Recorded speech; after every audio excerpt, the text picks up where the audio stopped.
Salut à tous, c'est Louisa, vous regardez Unlocked, c'est l'émission qui décrypte les entreprises. Aujourd'hui, je reçois Eva et Clara de chez McCormick avec qui nous allons parler de leur campagne de recrutement car elles sont à la recherche de stagiaires et d'alternants afin d'intégrer différents domaines de l'entreprise. Alors on va voir quel est le process d'embauche et quels sont les prérequis, s'il est possible de décrocher un CDI après un stage ou une alternance, mais elles vont aussi vous partager leurs conseils pour que vous puissiez faire la différence en entretien.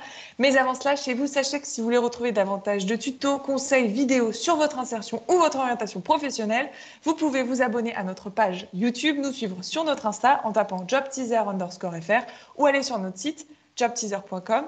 Vous regardez Unlocked et on passe tout de suite au Pitch Me That.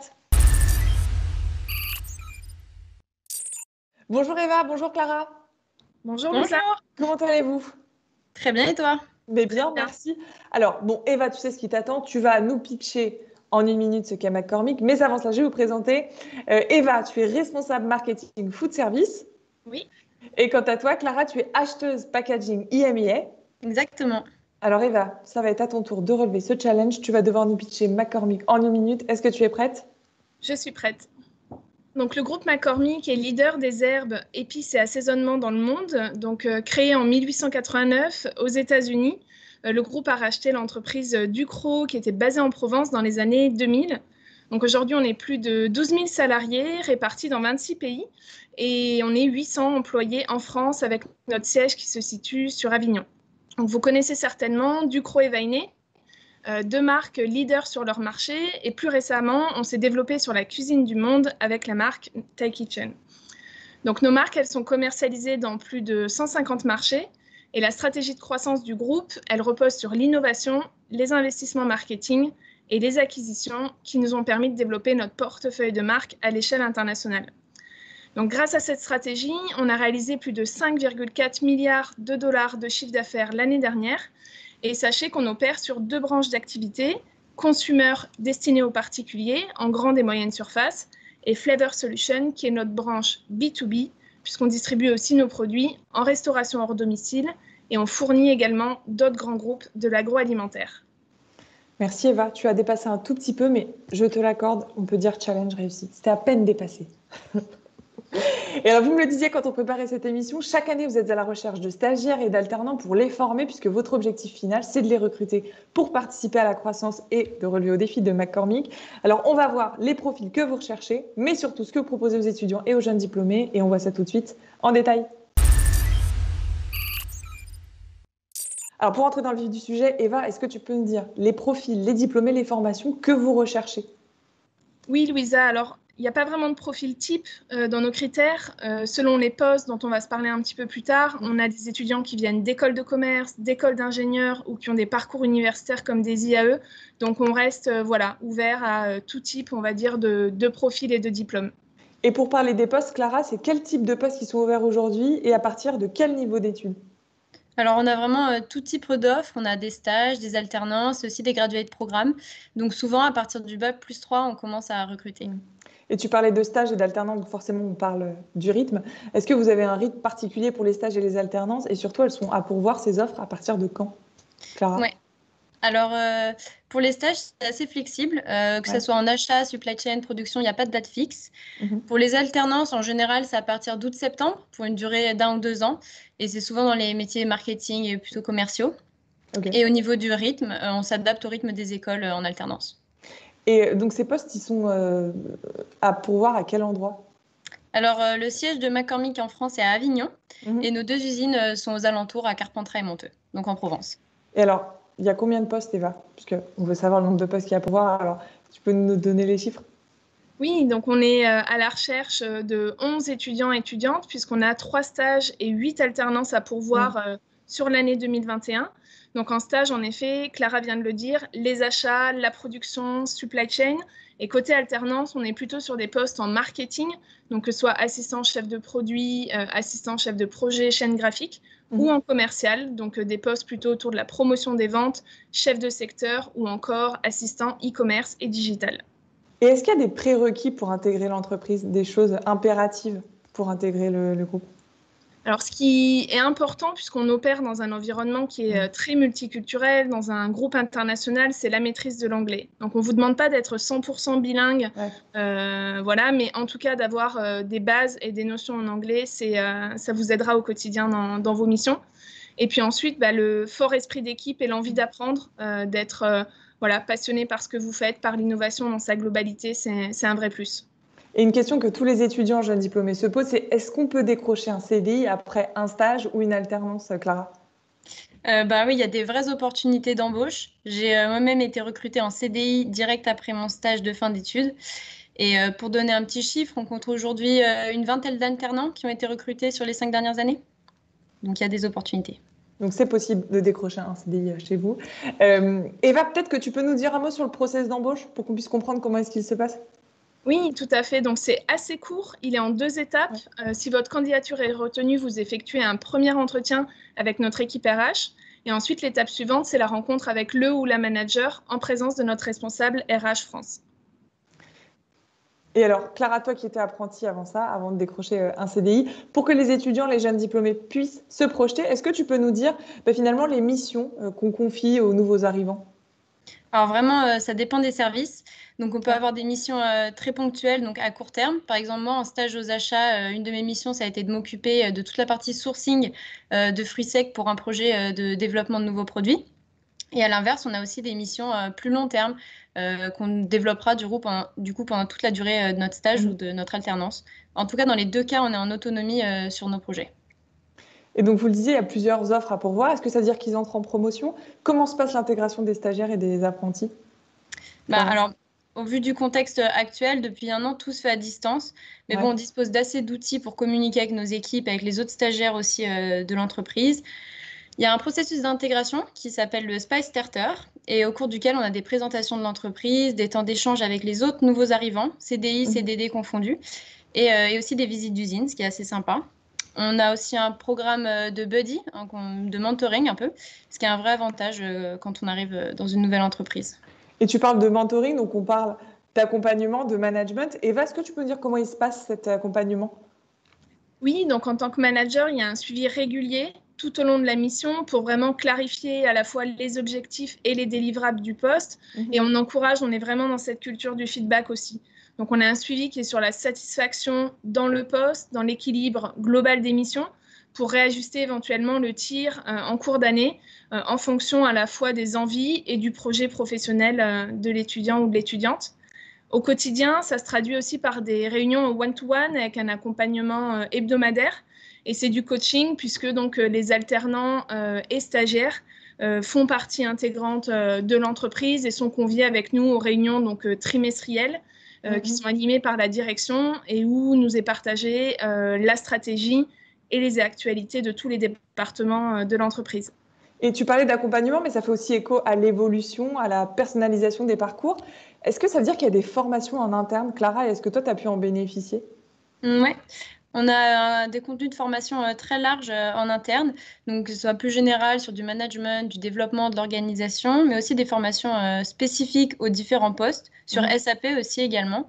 En achat, moi, j'ai eu des sessions de formation sur des techniques de négociation, des stratégies d'achat. Et au marketing, aux ventes, je sais qu'il y a aussi des formations au panel sur les outils Nielsen ou Kantar, par exemple. Et ça, c'est des formations que tu fais de ton côté? Oui, on peut les faire soit de notre côté, soit des sessions organisées en groupe, en visio. Et alors, je te demandais si tu faisais ça de ton côté, parce que tu me vois venir, je vais te demander comment toi, est-ce qu'aujourd'hui, tu organises ton temps de travail en télétravail? Oui, alors c'est en effet un contexte un peu particulier. Donc je sais que certaines équipes organisent une routine matinale avec un petit Skype Coffee pour garder le lien. Après, plusieurs temps de réunion sont organisés dans la semaine pour garder et créer des relations avec les autres acheteurs, en tout cas dans mon service.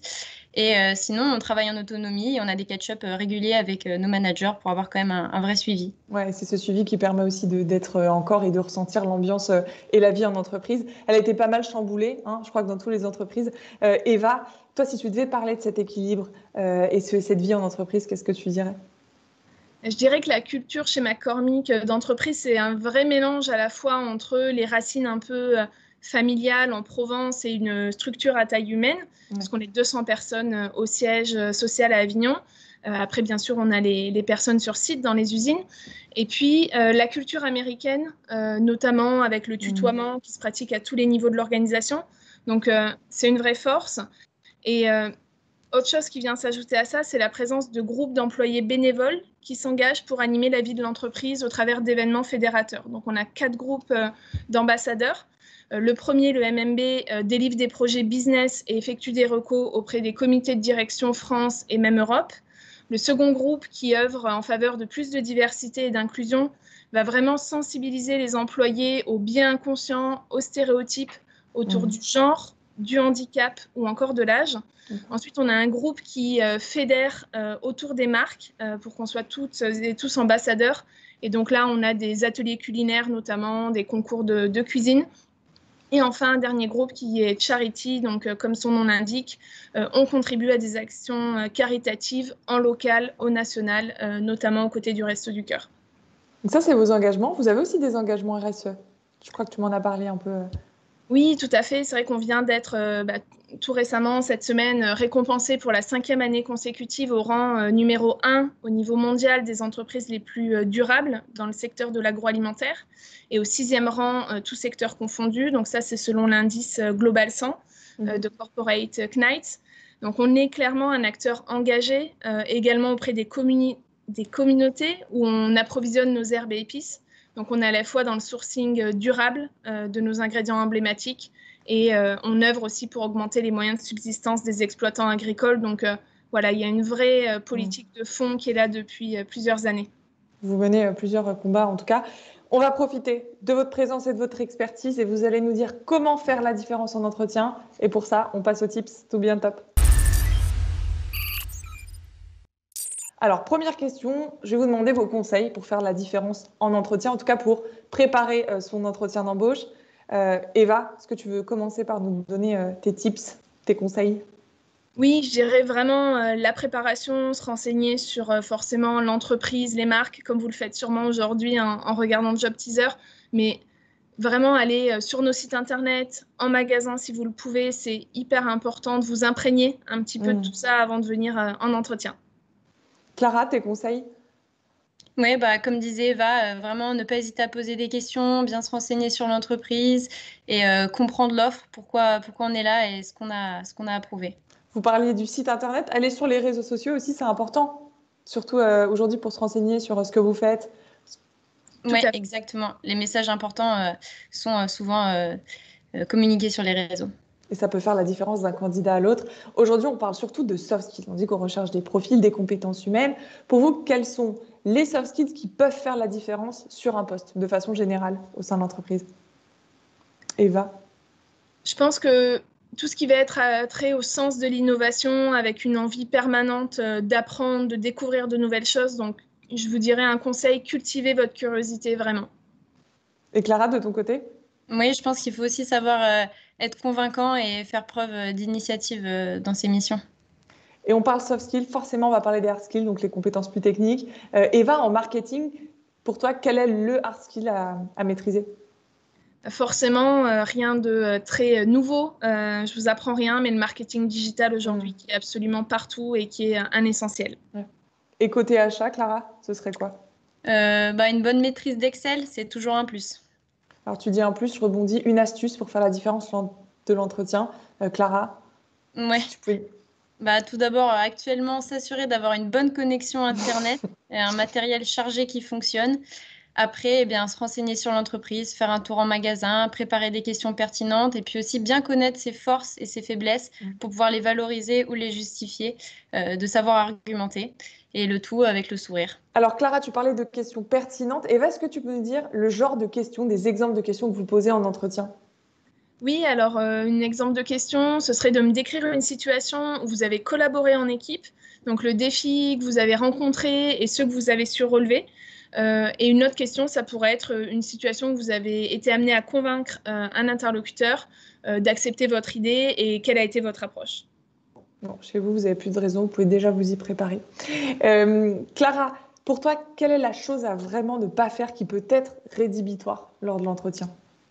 Eh ben, déjà, arriver en retard. Je pense qu'on ne marque pas des points en arrivant en retard. Ne pas mettre sa caméra d'entrée quand tout se fait en visio. C'est important de se voir malgré la distance. Et dans le même cas, faire attention à des discours qui peuvent être trop récités, lus, et essayer au maximum de rester spontané. Et c'est vrai que les échanges maintenant se font majoritairement en visio. Quel serait le dress code pour faire un entretien, Eva? Alors, pas vraiment de dress code très précis ou codé. Chez McCormick, je dirais tant que ça reste dans un style professionnel, mais surtout qui vous corresponde pour que voilà, vous puissiez rester vous-même. Et pour qu'un étudiant jeune diplômé puisse préparer son entretien, faire la différence en entretien, est-ce que vous pouvez leur donner une information marché sur les évolutions à venir dans le secteur de l'agroalimentaire? Oui, clairement, je pense que l'aspiration vers une alimentation plus saine et les enjeux bien-être, santé, ça fait vraiment partie des défis clés de la filière agro aujourd'hui. Donc, le clean labeling notamment, c'est un axe fort de notre stratégie groupe maintenant depuis plusieurs années. Et enfin, vous le disiez tout à l'heure, pour un entretien, eh bien, on se renseigne sur l'entreprise, on va sur le site, sur les réseaux sociaux. Il faut connaître aussi les valeurs pour savoir si on fit finalement avec ces valeurs-là. Clara, tu peux nous parler des valeurs de McCormick? Oui, bien sûr. Ça fait 130 ans maintenant que McCormick valorise vraiment la force des équipes. Et je pense qu'on doit clairement notre succès à la culture collaborative qui a été instaurée et cultivée au fil du temps depuis la création de l'entreprise. Il y a aussi des vraies valeurs de respect qui sont très importantes et une culture de la reconnaissance qui nous a permis d'atteindre un vrai niveau d'engagement au sein des équipes. On a fréquemment des nominations organisées pour récompenser le travail des employés et ça à tout niveau de l'organisation. Donc je pense que c'est une force aussi. Et ça permet de voir si on peut déjà se projeter au sein de l'entreprise. Merci à toutes les deux pour ces réponses. Il nous reste 3 minutes ensemble. Ça va être votre mot de la fin, votre carte blanche. Et pour ça, on passe au last but not least. Alors, votre mot de la fin, Clara, est-ce que tu veux commencer? Oui, je peux. Moi, j'aimerais bien conclure sur le fait que c'est réellement une entreprise qui s'engage à donner du sens au travail de ses employés. Donc, bien sûr, comme on l'a dit, ça passe par les engagements forts en termes de RSE, mais aussi tout ce qui est organisé autour du bien-être et de la qualité de vie au travail. Dans le contexte Covid, c'est pas toujours très simple et l'entreprise s'est vraiment mobilisée pour offrir des solutions alternatives à ses employés. On a notamment des accès gratuits à des applications de méditation, de yoga. Il y a aussi des cours en ligne de yoga et de sport qui sont organisés. On a des cours de cuisine avec des chefs partenaires. Et toutes ces petites activités, ça nous permet d'étoffer en fait notre réseau avec d'autres personnes de l'entreprise et d'avoir un peu plus de fun, je dirais, et d'informel avec d'autres collègues et sortir du cadre des réunions et du périmètre du poste de chacun. Il faut continuer à garder un lien à distance. Exactement. Eva, ton mot de la fin? Oui, je reviendrai sur l'un des groupes d'employés ambassadeurs dont je parlais un peu plus tôt, sur notamment nos événements en faveur de la diversité et de l'inclusion. Donc, c'est un groupe d'employés qui est composé à la fois de femmes et d'hommes qui travaillent sur les sujets de l'égalité des genres, du handicap et de l'intergénérationnel. Et voilà, revenir sur quelques événements qu'on a pu organiser, la Journée internationale des droits des femmes, la signature de la charte Stop au sexisme ordinaire en entreprise, et puis notamment notre programme de marrainage de lycéennes en classe de terminale, donc Capital Filles notamment. Donc voilà, si vous recherchez de l'autonomie, des challenges dans un environnement multiculturel, au-delà de votre parcours, c'est vraiment votre motivation et votre envie et votre énergie qui feront la différence. Merci à toutes les deux de nous avoir partagé les coulisses, vos expériences et surtout la vie en entreprise. Et chez vous, vous pouvez postuler sur jobteaser.com, sur le site carrière de McCormick. Mais on va surtout, avant de se dire au revoir, vous laisser sur une vidéo témoignage d'Eugénie qui est apprentie ingénieure en supply chain chez McCormick. Vous allez voir, c'est une vidéo Vie ma vie. Vous allez en apprendre davantage sur les coulisses au sein de McCormick. Merci Clara, merci Eva d'avoir été là durant cette petite demi-heure. Merci Louisa.